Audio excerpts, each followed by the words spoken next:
Part उत्तरी America का देख रहे थे, उसके आगे हम लोग देख पा रहे हैं जो दूसरा पार्ट है, इसे हम लोग देखेंगे। उत्तरी अमेरिका महाद्वीप की जो नदियां थी, उन नदियों के बारे में हम लोग देखने वाले थे। इससे तुरंत पहले वाले पार्ट में हम लोग इससे ऊपर वाला पोर्शन देख पाए थे, और अब यहां से हम लोगों को देखना है जो उत्तरी अमेरिका की सबसे लंबी नदी है, यहां से हम लोगों को पढ़ना है, क्योंकि पिछले क्लास में हम लोग यहां तक अध्ययन कर चुके थे, देख पाए थे, ये सब पोर्शन हम लोग देख लिए थे। अब यहां से आज हम लोगों को अध्ययन करना है, धैर्य बना के अच्छे से हम लोग यहां से कंटिन्यू करते हैं, क्लास को शुरू करते हैं। जहां आप लोगों को जो कंफ्यूजन होगा बेहिचक आप लोग कमेंट लिखिएगा, मैं डिस्क्राइब करूंगा। मेरा कोशिश है मैं इतना सटीक और इतने तथ्यों को शामिल कर लिया हूं कि अब आप लोगों को कोई कमी नहीं होनी चाहिए कि मैटर में कमी या कुछ भी इस तरह से नहीं होना चाहिए। जितनी चीजें बताई जा रही इतना आप क्लियर रखते हैं तो कोई भी परीक्षा आप देने जाए जिसमें ज्योग्राफी पूछता है, कोई आपसे अब गलत नहीं होने वाला है। तो आपके सामने लिखा गया है उत्तरी अमेरिका की सबसे लंबी नदी मिसौरी है। मिसिसिपी और मिसौरी नदियां मिलकर विश्व की तीसरी सबसे लंबी नदी बन जाती हैं। इसके डेल्टा को पंजाकार डेल्टा कहते हैं। यहां आप लोग ध्यान देंगे, लिखा गया है कि उत्तरी अमेरिका की सबसे लंबी नदी कौन सी है, तो मिसौरी होगी। उत्तरी अमेरिका की आपसे सबसे लंबी नदी पूछेगा तो आपका उत्तर होगा मिसौरी। और जो मिसौरी है और मिसिसिपी, ये दोनों नदियां आपस में आगे जाके मिल जाती हैं, और जब ये दोनों नदियां मिल जाती हैं, इन दोनों नदियों के योग से अगर देखा जाए कि दुनिया की तीसरी सबसे लंबी नदी कौन सी है, जब दोनों मिल जाएंगी तब कौन सी हो जाएगी, मिसिसिपी मिसौरी नदी हो जाएगी। इसमें जो हम लोग देख रहे हैं कि मिसिसिपी मिसौरी नदी है, मिसिसिपी जो नदी है ये जो अपना डेल्टा बनाती है, चिड़िया के पंजा के समान डेल्टा बनाती है। कहने का मतलब है कि ये मिसिसिपी जो नदी है ये चूना प्रधान क्षेत्रों से या काष्ठ स्थलाकृतियों से प्रवाहित होते हुए आती है, और आने के बाद ये उन चूना वाले पदार्थों को अपने साथ बहाकर लाती है। जब चूना वाले पदार्थों को अपने साथ बहाकर लाती है तो ये धीरे धीरे करके एक एक कण को इन क्षेत्रों में, जो मैक्सिको की खाड़ी है, उन मैक्सिको की खाड़ी में ये रखती है। धीरे धीरे वो जमते चले जाते हैं। जब जमते चले जाएंगे तो ये चिड़िया के पंजा के समान कुछ इस प्रकार से डेल्टा का निर्माण कर देता है, और इस प्रकार का जब डेल्टा बना देगा तो ये देखने पर चिड़िया के पंजे के समान दिखाई देता है, इसलिए इसे चिड़िया के पंजे के समान डेल्टा के नाम से जाना जाता है। तो आपसे प्रश्न बनता है कि कौन सी नदी चिड़िया के पंजे के समान डेल्टा का निर्माण करती है, तो आपका उत्तर होगा मिसिसिपी नदी, जो मैक्सिको में गिरती है, मैक्सिको की खाड़ी में गिरती है। कहां पर गिरती है, तो मैक्सिको की खाड़ी में गिरती है, और मैक्सिको की खाड़ी में गिरकर ये चिड़िया के पंजे के समान डेल्टा का निर्माण करती है। अगली पॉइंट आपके सामने है, उत्तरी अमेरिका में विश्व का सबसे बड़ा द्वीप ग्रीनलैंड है। यह डेनमार्क के अधिकार क्षेत्र के अंतर्गत आता है। यहां आपको ध्यान देना है कि उत्तरी अमेरिका ही क्या, पूरे विश्व का सबसे बड़ा जो द्वीप है, उस द्वीप का नाम है ग्रीनलैंड द्वीप। ये जो ग्रीनलैंड द्वीप है ये किस महाद्वीप के अंतर्गत आता है, ऐसा प्रश्न आएगा तो आपका उत्तर होगा कि ये उत्तरी अमेरिका महाद्वीप के अंतर्गत आता है। फिर हमको देखना है कि ये किस देश के अधिकार क्षेत्र के अंतर्गत आता है, या इस द्वीप पर किस देश का अधिकार है, तो आपका उत्तर होगा कि डेनमार्क का इस पर अधिकार है। इतनी पॉइंट तो बिल्कुल आप लोगों को क्लियर है, ये पिछले क्लास में भी मैं आप लोगों को बता चुका हूं। आगे दिया गया है कि उत्तरी अमेरिका की सुपीरियर झील विश्व की सबसे बड़ी ताजे पानी की झील है। यहां आपको ध्यान देना है कि 3 झीलों को आप क्रम से ध्यान में रखेंगे।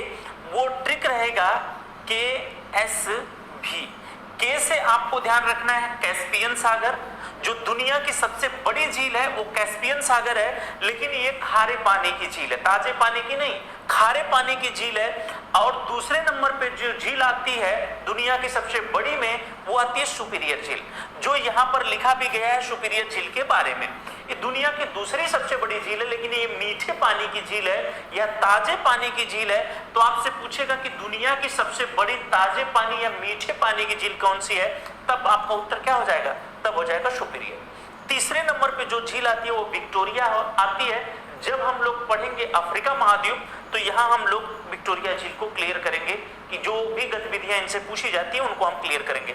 यहाँ आपको ध्यान क्या देना है कि उत्तरी अमेरिका की सुपीरियर झील विश्व की सबसे बड़ी ताजे पानी की झील है। आगे दिया गया है उत्तरी अमेरिका की 5 झीलों superior, Michigan, Huron, eerie, Ontario के समूह को महान झील कहा जाता है। महान झील या ग्रेट लेक्स के नाम से किसे जाना जाता है, या ग्रेट लेक्स झील के अंतर्गत कुल कितनी झील है? आपका उत्तर होगा 5 झील। कौन कौन सी? तो मिशिगन हो जाएगी, सबसे पहले सुपीरियर ध्यान देना, सुपीरियर हो जाएगी, फिर मिशिगन हो जाएगी, फिर आपकी हो जाएगी ईरी हो जाएगी, ओंटारियो हो जाएगी, एक झील आपकी ह्यूरॉन बच रही, ह्यूरॉन हो जाएगी। तो कितनी झील हो जाएंगी? 5 झीलें हैं जो महान झील या ग्रेट लेक्स के अंतर्गत आती हैं। उन ग्रेट लेक्स का हम पिछले क्लास में फिगर भी आप लोगों को दिखाए थे और इस क्लास में भी आप लोग ग्रेट लेक्स को देखिए। ग्रेट लेक्स आपके सामने है फिगर के साथ। इसमें आपको ध्यान देना है कि जो ग्रेट लेक्स है इसमें सबसे बड़ी जो झील है वो आप यहाँ पर देख पा रहे हैं, ये झील है सुपीरियर झील, लेक सुपीरियर लिखा हुआ है। दूसरे नंबर की जो बड़ी झील है वो लेक मिशिगन है और तीसरे नंबर की जो झील है उस तीसरे नंबर की झील को अगर देखा जाए तो तीसरे नंबर की झील है वो ह्यूरॉन है। चौथे नंबर की जो झील है वो है ईरी और 5वें नंबर की जो झील है वो लेक ओंटारियो है। तो इस प्रकार से हम लोग देखें कि सबसे पश्चिमी झील जो है वो पश्चिमी झील कौन सी है, तो कहेंगे लेक सुपीरियर है। उसके बाद कौन सी है? पश्चिम से पूर्व की तरफ हम चल रहे हैं तो मिशिगन है, फिर इसके बाद कौन सी? ह्यूरॉन है, फिर ईरी है, फिर ओंटारियो। सबसे पूर्वी झील कौन सी हो जाएगी? तो आपका उत्तर होगा ओंटारियो झील। सबसे पश्चिमी झील पूछ लेगा सुपीरियर झील। पूछा जाता है आप लोगों से कि ग्रेट लेक्स के अंतर्गत सबसे पूर्वी झील कौन सी है, तो आपका उत्तर होगा ओंटारियो झील। ग्रेट लेक्स के अंतर्गत सबसे पश्चिमी झील कौन सी है? आपका उत्तर हो जाएगा लेक सुपीरियर। तो इस प्रकार से हम लोग देख पा रहे होंगे पूर्वी झील और पश्चिमी झील को। अब आगे आप लोग देखें, यहां से प्रश्न बनता है कि ग्रेट लेक्स के अंतर्गत कौन सी झील है जो पूर्णतः संयुक्त राज्य अमेरिका में स्थित है? तो संयुक्त राज्य अमेरिका में जो स्थित है वो है आपकी झील जो मिशिगन है, ये पूर्णतः संयुक्त राज्य अमेरिका में या यूएसए में स्थित है। यहाँ आप इसको ट्रिक से अपनाएंगे, इसको कर दीजिएगा मिस्टर अमेरिका। मी से क्या हो जाएगा? मी से मिशिगन हो जाएगा, अमेरिका, मिस्टर अमेरिका। 5 झीलों में मिस्टर अमेरिका कौन सा है? तो मिशिगन। मी से मिस्टर, मी से मिशिगन, मिशिगन हो जाएगा। इसके बाद फिर प्रश्न आप लोगों से बनता है कि ह्यूरॉन और सुपीरियर को कौन सी नहर जोड़ती है? तो ह्यूरॉन और सुपीरियर को जो नहर जोड़ती है उस नहर का नाम है शू नहर। शू नहर किसको किसको जोड़ता है? तो आपका उत्तर होगा सुपीरियर को ह्यूरॉन से जोड़ता है।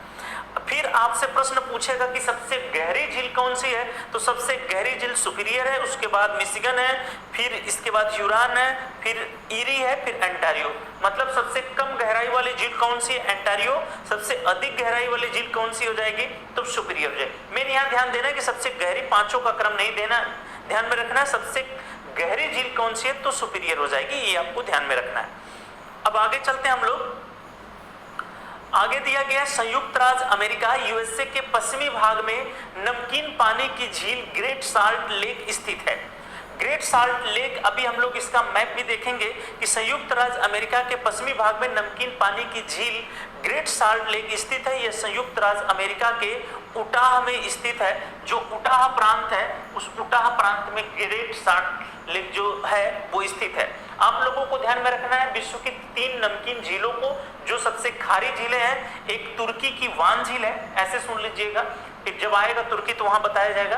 तुर्की की वान झील 1 नंबर पे है, फिर जॉर्डन का अमृत सागर दूसरे नंबर पे है, और जो संयुक्त राज्य अमेरिका की ग्रेट साल्ट है, ये ग्रेट साल्ट लेक दुनिया की सबसे खारी झीलों में किस नंबर पे आती है? तो आप कहेंगे कि ये तीसरे नंबर पे। वान झील 1 नंबर पे, मृत सागर दूसरे नंबर पे और ये ग्रेट साल्ट लेक तीसरे नंबर पे आती है। इसके बाद दिया गया है सेंट लॉरेंस नदी। सेंट लॉरेंस नदी दिया गया है। सेंट लॉरेंस नदी झीलों से मिलकर विश्व का सबसे लंबा आंतरिक जलमार्ग बनाती है। विश्व का सबसे लंबा आंतरिक जलमार्ग बनाने वाली नदी कौन सी है? तो आपका उत्तर होगा सेंट लॉरेंस नदी। आपको ध्यान होगा जब हम आपको जलवायु पढ़ा रहे थे तो उस दरमियान बताया था मंचूरियन तुल्य जलवायु और सेंट लॉरेंस तुल्य जलवायु। तो जो सेंट लॉरेंस तुल्य जलवायु है यही सेंट लॉरेंस नदी है जिसके नाम से जलवायु का नाम पड़ता है। इसके बाद हम लोग नियाग्रा प्रपात देखें, यहां से प्रश्न बनते हैं आप लोगों को। नियाग्रा प्रपात ईरी तथा अंटारियो झील के मध्य स्थित है। यह संयुक्त राज्य अमेरिका एवं कनाडा की सीमा पर स्थित है। आपसे प्रश्न पूछा जाता है कि नियाग्रा जलप्रपात किन दो झीलों के मध्य स्थित है, तो जो नियाग्रा जलप्रपात है वो ईरी और अंटारियो झील के मध्य स्थित है। अगली पॉइंट हम लोग देखें, दिया गया है उत्तरी अमेरिका के पूर्वी तट पर लैब्राडोर ठंडी जलधारा एवं गल्फ स्ट्रीम गर्म जलधारा है। तो जो मैं बताया था आप लोगों को भी पिछले क्लास में ही कि जो लैब्राडोर की ठंडी जलधारा है ये बैफिन द्वीप होते हुए जो डेविस जल संधि है यहाँ से होते हुए लैब्राडोर सागर होते हुए आके न्यू फाउंडलैंड के पास जो गल्फ स्ट्रीम जलधारा जा रही है इससे टकरा जाती है और टकराने के बाद दुनिया का दूसरा सबसे बड़ा मत्स्य उत्पादन केंद्र विकसित करता है जिसका नाम रहता है ग्रैंड बैंक। तो यहाँ पर आपको ध्यान देना, उत्तरी अमेरिका के पूर्वी तट पर लैब्राडोर ठंडी जलधारा एवं गल्फ स्ट्रीम गर्म जलधारा है या मिलती हैं, आप समझ जाइएगा। दूसरे पॉइंट दिया गया है कोलंबिया नदी का। कोलंबिया नदी लिखा गया संयुक्त राज्य अमेरिका के रॉकी पर्वत से निकलकर प्रशांत महासागर में गिरती है। जो कोलंबिया नदी है कहां से निकलती है? संयुक्त राज्य अमेरिका के रॉकी पर्वत से निकलकर और प्रशांत महासागर में गिरने वाली नदी है। कोलंबिया के बाद दिया गया है रियो ग्रांडे नदी। ध्यान देना है यहाँ पर आपको, रियो ग्रांडे नदी के बारे में मैं बता चुका हूँ। यहाँ आपको ध्यान क्या देना है कि जो रियो ग्रांडे नदी है, ये रियो ग्रांडे नदी संयुक्त राज्य अमेरिका और मैक्सिको के सीमा का निर्धारण करती है और इसी नदी से आंग्ल अमेरिका और लैटिन अमेरिका का निर्धारण किया जाता है। इस रियो ग्रांडे नदी के जो उत्तर वाला भाग है या ऊपर वाला भाग है उसे आंग्ल इंडियन कहते हैं, जिसे में संयुक्त राज्य अमेरिका, कनाडा ये वाले क्षेत्र आते हैं। और नीचे वाले भागों में देखा जाए तो मैक्सिको, मध्य अमेरिका सब भाग आएंगे और यहीं से लैटिन अमेरिका और आंग्ल अमेरिका का निर्धारण किया जाता है जो रियो ग्रांडे नदी है। तो रियो ग्रांडे नदी संयुक्त राज्य अमेरिका एवं मैक्सिको की सीमा बनाती है तथा मैक्सिको की खाड़ी में गिरती है जो रियो ग्रांडे नदी है। नेक्स्ट जो नदी है वो यूकान नदी है। यूकान नदी को हम लोग देखें, मैकेंजी श्रेणी से निकलकर बेरिंग सागर में गिरने वाली सबसे बड़ी नदी है। तो आपसे प्रश्न पूछ ले कि बेरिंग सागर में गिरने वाली सबसे लंबी नदी कौन सी है, तो आपका उत्तर होगा यूकान नदी। और ये जो बेरिंग सागर है, यही बेरिंग सागर में बेरिंग जल संधि है जो एशिया को इस उत्तरी अमेरिका से अलग भी करता है। अगली नदी है मैकेंजी नदी, बहुत ही इंपॉर्टेंट है और ग्रेट स्लेव झील से निकलकर यह ब्यूफोर्ड सागर में गिरती है। जो ब्यूफोर्ड सागर है, ये ब्यूफोर्ड सागर भाग है आर्कटिक महासागर का भाग है ये ब्यूफोर्ड सागर। और ये जो मैकेंजी नदी हम लोग देख रहे हैं, ये मैकेंजी नदी कनाडा की सबसे लंबी नदी भी है। कनाडा की सबसे लंबी नदी कौन सी होगी, तो आप कहेंगे मैकेंजी नदी। नेक्स्ट नदी आप लोगों के सामने है स्नेक नदी। स्नेक नदी, जो स्नेक नदी इसके बारे में देखते हैं कि रॉकी के क्षेत्र से निकलने वाली वो कोलंबिया नदी की मुख्य सहायक नदी है ये स्नेक नदी। फिर हम लोग देखें अगला दिया है नेल्सन नदी। तो विनिपेग झील से निकलने वाली यह नदी हडसन की खाड़ी में गिरती है। अगली नदी हम लोग देखें, दिया गया है रेड नदी। टेक्सास में बहने वाली मिसिसिपी की सहायक नदी है। आपसे पूछा जाता है कि मिसिसिपी की सहायक नदी कौन सी है, तो आप कहेंगे कि रेड नदी। इसके बाद आप लोगों के सामने दिया गया है हडसन नदी। हडसन नदी को हम लोग देखते हैं, दिया गया है संयुक्त राज्य अमेरिका के न्यूयॉर्क राज्य के एडिरानडेक पर्वत से निकलकर अटलांटिक महासागर में गिरती है। यहाँ आप नदियों का एक मैप देख सकते हैं, जो नदियां हैं ये कहाँ कहाँ गिरती हैं, कहाँ कहाँ से निकल रही हैं। यहाँ पर आप देख सकते हैं, आपके सामने दिया गया है कोलोराडो नदी। यहाँ देखिए लिखा गया है मिसौरी नदी, ये है मिसौरी नदी। मतलब जितनी नदियां आप लोग अभी देख रहे थे ये सब की सब नदियां यहाँ पर दिया गया है। मैकेंजी नदी है, यूकान नदी है, जितनी नदियां आप लोग देख रहे थे, ओहियो नदी है, मिसिसिपी नदी है, सभी नदियां इसमें एक एक करके दिया गया है कि कौन सी किधर की तरफ जा रही हैं। जो रियो ग्रांडे नदी की बात कर रहे थे, यहाँ पर रियो ग्रांडे नदी है, नीचे मैक्सिको आ जाएगा, तो ये रियो ग्रांडे नदी है। अब आगे हम लोग चलते, दिया गया है कनाडा का वुड बफेलो नेशनल पार्क विश्व का सर्वाधिक बड़ा पार्क है। जो कनाडा का वुड बफेलो नेशनल पार्क है, ये विश्व का सर्वाधिक बड़ा पार्क है जो उत्तरी अमेरिका महाद्वीप में ही स्थित है। यह कनाडा के अल्बर्टा प्रांत में स्थित है। किस प्रांत में? अल्बर्टा प्रांत में स्थित है। अगली पॉइंट दिया गया है, उत्तरी अमेरिका का मैक्सिको विश्व में सर्वाधिक चांदी उत्खनित करने वाला देश है। बहुत बार ये प्रश्न बनने वाला है कि चांदी सर्वाधिक कहां से उत्पादित की जाती है, तो चांदी सर्वाधिक उत्खनित करने वाला जो स्थान है वो मैक्सिको है। यहाँ ध्यान देना है, उत्तरी अमेरिका का मैक्सिको विश्व में सर्वाधिक चांदी उत्खनित करने वाला देश है। बहुत बार ये प्रश्न आप लोगों से पूछा जाता है कि चांदी उत्खनित करने वाला देश। अगली पॉइंट देखें, दिया गया आप लोगों को उत्तरी अमेरिका का ग्रैंड कैनियन, ये भी बहुत इंपॉर्टेंट पॉइंट है। उत्तरी अमेरिका का ग्रैंड कैनियन सबसे बड़ा महाखंड है। महाखंड की बात कर रहा है तो कैनियन जो हम लोग बोलते हैं इंग्लिश में, कैनियन का निर्माण करता है। तो जो उत्तरी अमेरिका ग्रैंड कैनियन सबसे बड़ा महाखंड है, यह विश्व का सबसे बड़ा खड्डा है। ग्रैंड कैनियन घाटी संयुक्त राज्य अमेरिका के एरिजोना राज्य से होकर बहने वाली कोलोरेडो नदी की धारा से तंग घाटी है। जो ग्रैंड कैनियन है, पूछा जाता है कि ग्रैंड कैनियन किस नदी द्वारा बनाया जाता है, तो आपका उत्तर होगा कि ग्रैंड कैनियन कोलोरेडो नदी द्वारा बनाया जाता है। यह कोलोरेडो नदी द्वारा ग्रैंड कैनियन का निर्माण किया जाता है, ये ध्यान में रखना है आपको। नेक्स्ट पॉइंट दिया गया है, स्टैचू ऑफ लिबर्टी संयुक्त राज्य अमेरिका में स्थित एक राष्ट्रीय स्मारक है। तो जो स्टैचू ऑफ लिबर्टी है, इसके बारे में प्रश्न बनता है कि स्टैचू ऑफ लिबर्टी जो एक स्मारक है वो किस देश में स्थित है, तो ये संयुक्त राज्य अमेरिका में स्थित है। आप इस फिगर को बहुत बार देखे होंगे, यही है आपके सामने स्टैचू ऑफ लिबर्टी जो लिखा गया है संयुक्त राज्य अमेरिका में स्थित है। ये आगे हम लोग चलते हैं, दिया गया है सैन फ्रांसिस्को में सिलिकॉन वैली है जो सॉफ्टवेयर व कंप्यूटर उद्योग के लिए विख्यात है। तो जो सैन फ्रांसिस्को है, सैन फ्रांसिस्को कहां पर है? कैलिफोर्निया में है, पढ़ाया जा चुका है। तो सैन फ्रांसिस्को कैलिफोर्निया में सिलिकॉन वैली है जो सॉफ्टवेयर व कंप्यूटर उद्योग के लिए विख्यात है। आगे हम लोग देखें, दिया गया है प्रसिद्ध अंतरिक्ष केंद्र नासा। जो नासा है उसके बारे में आप लोग सुने हैं और जानते भी रहते हैं। जो अंतरिक्ष केंद्र है नासा, JFK फ्लोरिडा के केप कैनवेरल में स्थित है। नासा किस जगह पर स्थित है? केप कैनवेरल में स्थित है। अब हम लोग देखते हैं उत्तरी अमेरिका की पर्वत श्रृंखलाएं। उत्तरी अमेरिका की पर्वत श्रृंखलाएं आप लोग देखेंगे, दिया गया है कि उत्तरी अमेरिका महाद्वीप के पश्चिम में अलास्का से लेकर पनामा तक लंबी पर्वत श्रेणियां मिलती है। इसे पश्चिमी कार्डिलेरा कहते हैं। क्या कहते हैं? पश्चिमी कार्डिलेरा कहते हैं। इसकी सर्वप्रमुख पर्वत श्रेणी रॉकी है।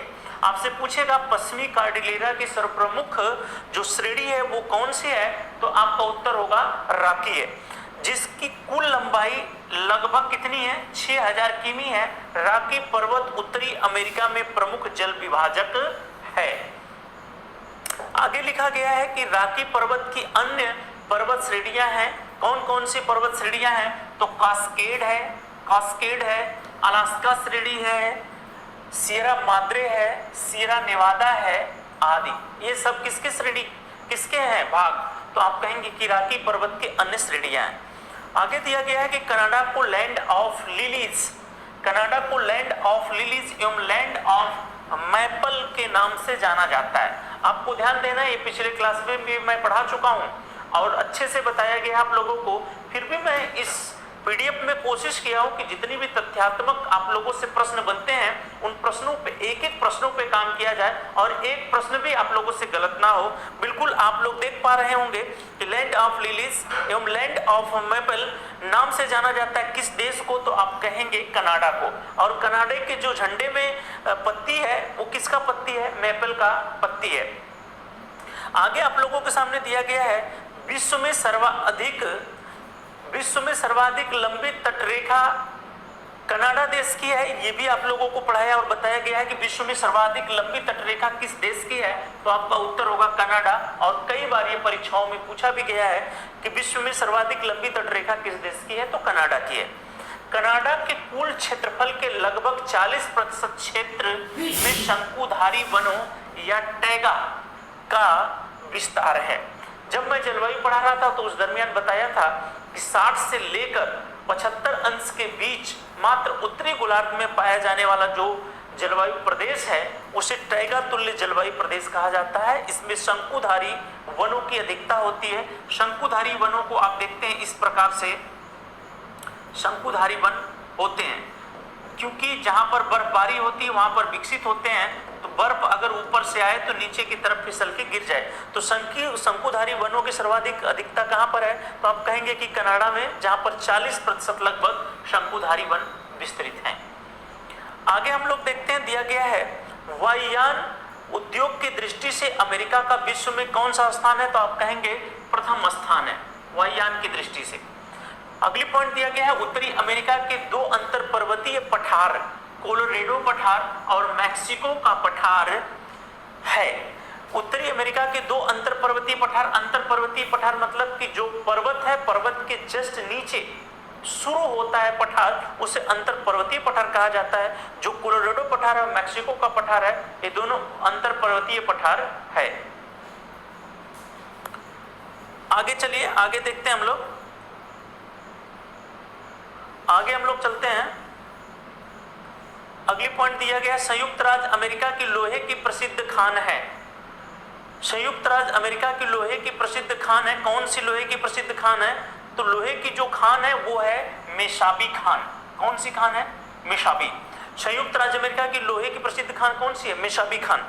अगली पॉइंट देखें हम लोग, दिया गया हवाई द्वीप समूह अमेरिका की राजधानी होनोलुलु, जो हवाई द्वीप है, इस हवाई द्वीप की राजधानी का क्या नाम है, तो आप कहेंगे होनोलुलु है, ओहियो द्वीप पर स्थित है। किस द्वीप पर स्थित है, ओहियो द्वीप पर। यह 8 प्रमुख तथा 15 छोटे आबादी रहित द्वीपों से निर्मित है।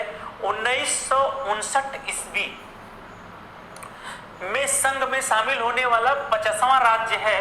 होनोलुलु प्रशांत महासागर का क्रॉस रोड के नाम से विख्यात है। यहाँ आपको ध्यान क्या देना है कि जो संयुक्त राज्य अमेरिका में कुल प्रांतों की संख्या वर्तमान में 50 है। उन 50 में सबसे लेटेस्ट, सबसे अंतिम में 50वां राज्य किसे घोषित किया गया, तो जो 50वां राज्य है वो है होनोलुलु। वो है, अगर देखा जाए तो हवाई द्वीप, और हवाई द्वीप की जो राजधानी है वो है होनोलुलु। और होनोलुलु जो राजधानी है वो किस द्वीप पर है, तो वो है ओहियो द्वीप पर। और इस हवाई द्वीप को 50वां राज्य घोषित कब किया गया, तो आपका उत्तर होगा 1959 ईस्वी में। और जो होनोलुलु है ये ओहियो द्वीप पर स्थित है, और इससे प्रशांत महासागर का क्रॉस रोड कहा जाता है, क्योंकि जितनी भी शिप हैं वो यहीं से होकर गुजरती हैं अपने ईंधन का के भरपाई के लिए। इस द्वीप पर वो आती हैं, ओहियो द्वीप पर या होनोलुलु के पास, और वहां से इनको ईंधन प्राप्त होता है। आगे हम लोग देखें, दिया गया है 49 अंश उत्तरी अक्षांश कनाडा तथा संयुक्त राज्य अमेरिका की सीमा बनाती है, और 100 अंश को देखा जाए तो दिया गया है पश्चिमी देशांतर उत्तरी अमेरिका को लगभग 2 समान भागों में विभाजित करता है। ये दोनों पॉइंट आप लोगों को पढ़ाए और बताए गए हैं, और हम लोग वीडियो के माध्यम से पढ़ रहे हैं, नहीं तो मैं निश्चित रूप से आप लोगों से ये दोनों प्रश्न या कई प्रश्न आप लोगों से करता कि आप लोग कितना जानते हैं, या पढ़ने के बाद आप महसूस कर पा रहे होंगे कि कितना आप पहले से ही जानते हैं, सीख चुके हैं। अब पश्चिमी द्वीप समूह के देशों को देखा जाए, जो पश्चिमी द्वीप समूह के देश हैं, एक तरफ दिया गया है देश, दूसरी तरफ दिया गया राजधानी। देश में देखा जाए क्यूबा की राजधानी हवाना है, हैती की राजधानी पोर्ट ऑफ प्रिंस है, डोमिनिकन गणराज्य की सेंटो डोमिंगो है, जमैका की देखा जाए तो किंगस्टन है, ग्रेनाडा की सेंट जॉर्ज है, त्रिनिदाद एवं टोबैगो की पोर्ट ऑफ स्पेन है, बारबाडोस की देखा जाए तो ब्रिजटाउन है, बहामास की देखा जाए तो नसाउ है, प्यूर्टो रिको का देखा जाए तो सेंट जुआन है, और बरमूडा का देखा जाए तो हैमिल्टन है। कभी कभी राजधानियां भी पूछ लेता है। यहाँ थोड़ा आप लोगों को ध्यान देना है कि ये उत्तरी अमेरिका महाद्वीप है, ये दक्षिणी अमेरिका महाद्वीप है। इसमें आप लोग देखेंगे कि ये मैक्सिको वाला भाग है, और यहाँ से लेके इस मैक्सिको वाले भाग से लेकर यहाँ तक पूरे भाग को किस नाम से जाना जाता है, इस पूरे भाग को कहा जाता है लैटिन अमेरिका। किस नाम से जाना जाता है, लैटिन अमेरिका। यहाँ से लेके यहाँ के बीच में जितने भी देश होंगे सब लैटिन अमेरिका होंगे, और यहाँ से लेके यहाँ के बीच में जो देश होंगे वो मध्य अमेरिका होंगे। यहाँ से यहाँ के बीच में केंद्रीय अमेरिका बोला जाता है। और ये जो भाग देख रहे हैं हम लोग कैरिबियन द्वीप है, और कैरिबियन द्वीप भी लैटिन अमेरिका के अंतर्गत आता है, लेकिन इन्हें कैरिबियाई देश के नाम से जाना जाता है। और ये पश्चिमी द्वीप समूह है, या इन्हीं को वेस्ट इंडीज द्वीप समूह के देश के नाम से जाना जाता है। आगे दिया गया उत्तरी अमेरिका सबसे बड़े देश। जो उत्तरी अमेरिका का सबसे बड़ा देश है, या पूरे संसार का दूसरा सबसे बड़ा देश है, देखा जाए तो कौन सा है? कनाडा है। कनाडा की राजधानी कहां पर है? ओटावा। दूसरा सबसे बड़ा क्षेत्रफल की दृष्टि से देखा जाए कौन सा देश है? संयुक्त राज्य अमेरिका, जिसकी राजधानी वाशिंगटन डीसी। तीसरे नंबर पे मैक्सिको है, राजधानी मैक्सिको शहर। और निकारागुआ की मानागुआ है, क्यूबा की हवाना है। आगे हम लोगों को दिया गया है मध्य अमेरिका के मुख्य देश। जो मध्य अमेरिका है, इस मध्य अमेरिका के मुख्य देशों को हम लोगों को देखना है कि मुख्य देश कौन कौन से हैं। एक तरफ दिया गया है देश, दूसरे तरफ राजधानी, और ग्वाटेमाला है, मध्य अमेरिका के अंतर्गत आता है। राजधानी है ग्वाटेमाला। बेलीज की है, बेल्कोपान है। एल सल्वाडोर की है, सैन सल्वाडोर। होंडुरास की है, तेगुसिलगपा। और निकारागुआ की है, मानागुआ। कोस्टारिका की है, सेंट जोन्स। पनामा की है, पनामा सिटी। अब इसमें हम लोग देख लें मध्य अमेरिका, आप लोग स्क्रीनशॉट ले लीजिएगा इसका। और मध्य अमेरिका के अंतर्गत जो जो देश हैं उन देशों को आप यहां से देख सकते हैं। जैसे इन देशों में देखा जाए तो सब देश आपको मिल जाएंगे। जैसे यहाँ पर जहाँ जहाँ बिंदी रहेगी वहाँ वहाँ ढूंढ लीजिएगा आप लोग। जैसे यहाँ हवाना लिखा गया है, यहाँ पर हम लोग देखें तो यहाँ देखिए ग्वाटेमाला लिखा गया है, बेलीज लिखा गया है, मानागुआ लिखा है, कोस्टारिका लिखा है। हर एक देश आपको मिल जाएंगे यहाँ पर। जैसे पनामा लिखा गया है, एक एक देश आपको मिल जाएंगे। जैसे यहाँ पर देखें डोमिनिकन गणतंत्र, जिसकी राजधानी का है सांतो डोमिंगो है। एक एक पोर्टो रिको है। जितना भी आप देखेंगे सब त्रिनिदाद और टोबैगो है। जितना आप देखेंगे सब इसमें आप लोगों को एक एक करके मिल जाएगा। अब इसका स्क्रीनशॉट लेके और इसको आप लोग ग्राफिंग कर लीजिएगा। आगे हम लोग चलते हैं। दिया गया उत्तरी अमेरिका के प्रमुख झील, और उत्तरी अमेरिका के प्रमुख झील इस मैप में हम लोग देखते हैं। यहाँ आपको ध्यान देना है कि उत्तरी अमेरिका की जो झील शुरू होती हैं, वो झील अगर आप लोग देखें तो आपको झील शुरू करना है यहां से। और ये जो झील है इसे ग्रेट बियर लेक कहते हैं। ये जो झील है ये ग्रेट बियर लेक है। ध्यान देना कि जो झीलें हैं वो इस क्रम में हैं उत्तरी अमेरिका में। मात्र एक झील है जो इन सबों से दूर है, वो झील है ग्रेट साल्ट लेक, जो दुनिया की तीसरी सबसे खारी झील पीछे हम लोग देख पाए थे। ग्रेट बियर है, ग्रेट स्लेव है, फिर अथाबास्का है, ग्रेट लेक एथाबास्का है। फिर एक एक आप देखेंगे मोनिटोबा है, लेक सुपीरियर है, ये वाली आप देखे थे भी, मिशिगन है, ये वाली ह्यूरॉन है। एक एक झीलों को अपनटेरियो, सभी झीलों को एक एक करके आप देख सकते हैं। यहाँ पर हम लोग देखे रेंडियर है, इसके ऊपर देखा जाए तो हडसन की खाड़ी है, जो पिछले क्लास में हम लोग देखे भी थे। ये पूरी की पूरी जो झीलें हैं, ये झीलें हैं संयुक्त राज्य अमेरिका की इस क्रम में। आगे हम लोग चलते हैं। दिया गया है एक एक झीलों को आप समझते हैं हम लोग। ग्रेट बियर झील कनाडा के उत्तर पश्चिम प्रांत में अवस्थित, जिससे होकर आर्थिक वृत्त गुजरती। आर्थिक हो गया, आर्थिक न होके बल्कि आर्कटिक होना चाहिए, क्योंकि जो आर्कटिक वृत्त 66.5 अंश पे उसकी बात हो रही है। आर्कटिक वृत्त लिख लीजिए। आर्कटिक वृत्त गुजरती है किस झील से? तो ग्रेट बियर झील, जो अभी देखे सबसे ऊपर जो झील थी वही थी ग्रेट बियर झील। दूसरे नंबर पे ग्रेट स्लेव झील है, कनाडा के उत्तर पश्चिम प्रांत के अंतर्गत अवस्थित झील है। यह स्थान तांबा और सोना के लिए प्रसिद्ध है। किसके लिए? तांबा और सोना के लिए। इसके बाद अथाबास्का झील, अभी तुरंत मैप में हम लोग देखे थे। जो अथाबास्का झील है, झील के उत्तरी छोर पर यूरेनियम सिटी अवस्थित है। यूरेनियम सिटी किस झील के उत्तरी छोर पर अवस्थित है? तो अथाबास्का झील के उत्तरी छोर पर स्थित है। फिर है रेंडियर झील, और रेंडियर झील में देखा जाए तो चर्चिल नदी इससे हडसन की खाड़ी से जोड़ती है। हडसन की खाड़ी हम लोग तुरंत देखे थे। विनिपेग झील दिया गया है, तो मनीटोबा में स्थित यह हिमनद झील अगासीज के अवशेष के रूप में है। सस्केचवान नदी विनिपेग झील में गिरती है। नेल्सन नदी द्वारा इसका जल उत्तर पूर्व में हडसन की खाड़ी में गिरता है। भी हडसन की खाड़ी तुरंत आप लोग देख पाए थे। अब जो बृहद झील है, बृहद झील या ग्रेट लेक्स हैं, उन्हें देखा जाए तो उनका ट्रिक्स होता है होम्स।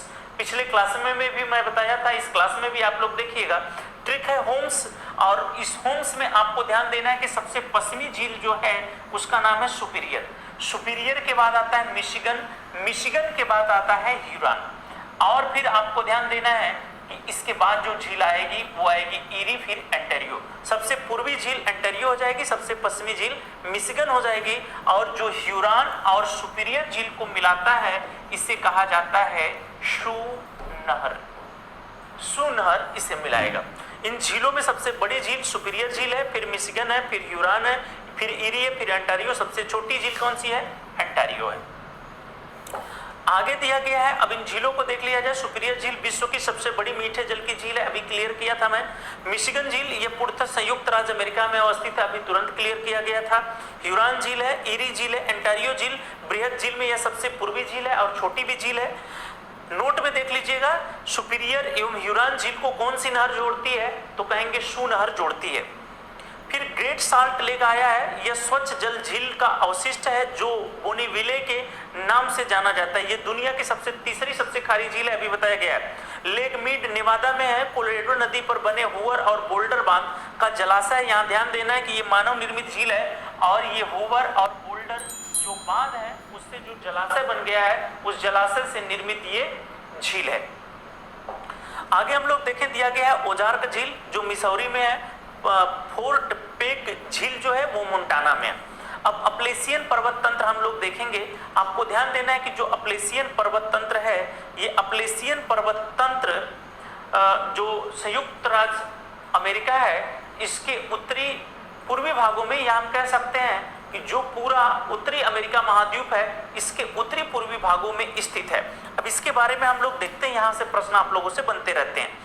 अब देखा जाए तो दिया गया है कि प्राचीन मोड़दार पर्वत के अवशिष्ट, ये प्राचीन मोड़दार पर्वत के अवशिष्ट है। इसमें आपको ध्यान देना है, ये प्रश्न आप लोगों से पूछा जाता है कि अवशिष्ट पर्वत कौन सा है, तो अवशिष्ट पर्वत को इंग्लिश में रेजिड्यूल माउंटेन कहते हैं। और ये प्राचीन मोड़दार पर्वत का क्या है? उदाहरण है। दुनिया का सबसे प्राचीन मोड़दार पर्वत कौन सा है? तो आप कहेंगे कि भारत में जो दिल्ली के पास अरावली पर्वत है वो है, लेकिन ये जो हम लोग देख रहे हैं अपलेशियन पर्वत, ये भी प्राचीन मोड़दार पर्वत का उदाहरण है जो एक अवशिष्ट पर्वत के रूप में विद्यमान है। देखा जाए तो अटलांटिक तटीय विस्तार दक्षिण में विस्तार क्यूबेक कनाडा से सेंट्रल अल्बामा संयुक्त राज्य अमेरिका तक है। उच्चतम चोटी इसकी कौन सी, ये भी प्रश्न पूछा जाता है। तो ब्लू रिज है, माउंटेन मिसेल है। जो ब्लू रिज है उस पर माउंट मिसेल जो है वो 2037 मीटर, ये उत्तरी कैरोलिना में स्थित है। आगे हम लोग देखें, दिया गया है कैलिडोनियन पर्वत निर्माण का काल है। ये कब इसका निर्माण हुआ था? तो कैलिडोनियन पर्वत निर्माण काल हुआ था। यह पर्वत तंत्र एक ऐसा उदाहरण है जिसका निर्माण एक ही काल में हुआ है। मतलब जितने पर्वत हैं वो कईयों काल में होते हैं निर्माण, लेकिन एक ही काल में इसका निर्माण हुआ था। इसमें छोटे छोटे अनेक पर्वत श्रेणियां जैसे पोकोनोस पर्वत है एवं दक्षिण अल्गनी है, ब्लू रिज है, ग्रीन पर्वत है, व्हाइट पर्वत है, ग्रेट स्मोकी श्रेणी है। ये सब किसके भाग हैं? सब अपलेशियन के ही भाग हैं। आगे हम लोग देखें, लिखा गया उत्तरी अमेरिका के प्रमुख पर्वत श्रेणियां। अब जो प्रमुख पर्वत श्रेणियां, उन प्रमुख पर्वत श्रेणियों की आप मैपिंग यहाँ पर देख सकते हैं। ये भाग हम लोग देखें तो ये अलास्का का भाग है। यहाँ अलास्का रेंज आप लोगों को यहाँ मिल रहा है, ये अलास्का रेंज है। ये रॉकी माउंटेन है जो हम भाग देख रहे हैं। ये कास्केड माउंटेन्स हैं, ये वाला भाग देखा जाए। ये ग्रेट बेसिन है जो रेड में हम लोग देख रहे हैं। ये सियरा नेवादा है, यहाँ पर देखा जाए एक एक चीज़ों को आप देख सकते हैं। अब सोनोरन जो मरुस्थल है वो डिजर्ट है, वो सोनोरन की बात यहाँ पर कर रहा है। यहाँ पर देखा जाए सियरा माद्रे है, ऑक्सीडेंटल है। यहाँ पर देखा जाए सियरा माद्रे ओरिएंटल है। एक एक चीज़ों को आप देख सकते हैं। यहाँ पर ग्रेट बेसिन है, यहाँ पर देखा जाए आप तो कनाडियन शील्ड है, यहाँ पर ग्रेट लेक्स है, अभी आप लोग उसको देखे थे। ये जो भाग देख रहे हैं हम लोग, यही आपका भी जो तुरंत पढ़े अपलेशियन माउंटेन्स, तो ये अपलेशियन माउंटेन्स हैं। इतने आप लोग ये पॉइंट आप लोग देख सकते हैं, नोट कर सकते हैं। यहाँ से ये भाग हैं आपके। आगे हम लोग देखें, अब जो पश्चिमी पर्वतीय क्षेत्र है, उन पश्चिमी पर्वतीय क्षेत्रों को हम लोग एक एक करके देखते हैं। दिया गया है इसमें देखेंगे तो दिया गया है ब्रुक्स पर्वत श्रेणी, तो ये उत्तरी अलास्का में अवस्थित पूर्व पश्चिम दिशा में रॉकी पर्वत श्रेणी के विस्तार के रूप में अवस्थित है। अलास्का एवं एलुसियन श्रेणी, एलुसियन द्वीप में यह श्रेणी समाप्त होती है। यह एक पैसिफिक पर्वत तंत्र का भाग है। आगे दिया गया है मैकिन्ले पर्वत, यहाँ ध्यान देना आप लोगों को मैकिन्ले पर्वत को। मैकिन्ले पर्वत अलास्का श्रेणी में अवस्थित एवं उत्तरी अमेरिका की सबसे ऊंची चोटी है। जो उत्तरी अमेरिका महाद्वीप है उसकी सबसे ऊंची चोटी कौन सी है, तो उत्तर होगा मैकिन्ले। पीछे अभी पढ़े हैं आप लोग।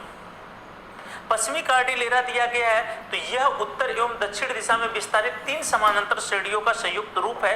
वो 3 समानांतर श्रेणी कौन सी है, तो आप कहेंगे कि एक है कोस्ट पर्वत जिसमें माउंट लोगन है 6050 मीटर उत्तरी अमेरिका का दूसरा सर्वोच्च चोटी है। पहले नंबर पे कौन था, तो पहले नंबर पे आप सीधा कहेंगे मैकिन्ले था। दूसरे नंबर पे कौन है, तो आप कहेंगे कि लोगन है। फिर दिया गया है दूसरे भाग में 2 भाग में बांटेंगे, एक को कास्केड श्रेणी कहेंगे, दूसरे को सियरा नेवादा। तो जो कास्केड श्रेणी इसे देखा जाए तो कोस्ट पर्वत के पूर्व एवं उत्तर में कैलिफोर्निया से वाशिंगटन तक यह विस्तारित है। और माउंट व्हिटनी संयुक्त राज्य अमेरिका की सर्वोच्च चोटी, अगर संयुक्त राज्य अमेरिका देश मतलब यूएसए के पूछे कि सबसे ऊंची चोटी कौन है, तो आपका उत्तर हो जाएगा माउंट व्हिटनी। ख नंबर पे आप लोगों को दिया गया है सियरा नेवादा श्रेणी। इसे देखा जाए लिखा गया है कैस्केड श्रेणी के दक्षिण से प्रशांत महासागर तट के सहारे दक्षिण कैलिफोर्निया तक विस्तारित है ये। इसके बाद हम लोग देखें दिया गया है रॉकी पर्वत। तो रॉकी पर्वत को आप लोग देखें दिया गया है कैस्केड श्रेणी से सियरा नेवादा श्रेणी के पूर्व जो अलास्का से मैक्सिको तक विस्तारित है। पश्चिमी कार्डिलेरा में सुदूर पूर्व में स्थित सर्वोच्च श्रेणी है। रॉकी श्रेणी के पश्चिम भाग पठार बेसिन एवं मरुभूमि युक्त है। इसके बाद वासार्च पर्वत को देखा जाए तो उटाह में अवस्थित है, ब्लैक पर्वत का उदाहरण है। ब्लैक पर्वत का उदाहरण है। हेनरी पर्वत को देखा जाए तो उटाह में अवस्थित है, लैकोलिथ का एक उदाहरण है। सियरा माद्रे एक्सीडेंटल को देखा जाए पश्चिमी मैक्सिको में अवस्थित है। अभी तुरंत आप लोग देखे थे पश्चिमी मैक्सिको में अवस्थित था। सियरा माद्रे ओरिएंटल देखा जाए तो पूर्वी मैक्सिको में अवस्थित था। एक एक पॉइंट आप लोग देख सकते हैं। अब देखा जाए कि कनाडा में पार महाद्वीपीय रेल मार्ग जो है वो पार महाद्वीपीय मार्ग 2 हैं। यहाँ पर लिखा गया है कितने हैं, 2 पार महाद्वीपीय मार्ग हैं। इन मार्गों को देखा जाए तो जो नंबर 1 पे है वो ट्रांस कनाडियन पैसिफिक रेल मार्ग है। दूसरे नंबर पे कनाडियन राष्ट्रीय रेल मार्ग है। इन दोनों को ध्यान देना है कौन कौन से 2 हैं, एक ट्रांस कनाडियन पैसिफिक रेल मार्ग है, दूसरा कनाडियन राष्ट्रीय रेल मार्ग है। इसमें देखा जाए कि आपके सामने दिया गया है कि प्रथम रेल मार्ग न्यू ब्रुंसविक सेंट जॉन्स जो प्रशांत महासागर के तट पर स्थित वैंकूवर तक जाता है। कहां तक जाता है, वैंकूवर तक जाता है।